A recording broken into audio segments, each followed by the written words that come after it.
وعلیکم السلام ورحمۃ اللہ وبرکاتہ۔ آپ کا سوال ہے کہ خاوند فوت شدہ بیوی کو غسل دے سکتا ہے؟ جی بالکل دے سکتا ہے، یہ جائز اور درست ہے۔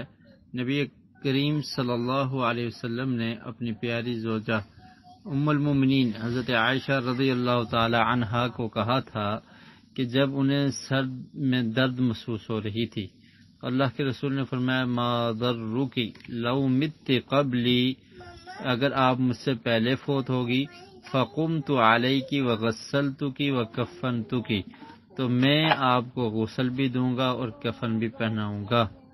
تو نبی کریم صلی اللہ علیہ وسلم نے اپنی زوجہ حضرت عائشہ رضی اللہ تعالی عنہا سے فرمایا تھا کہ میں آپ کو غسل بھی دوں گا اور کفن بھی دوں گا۔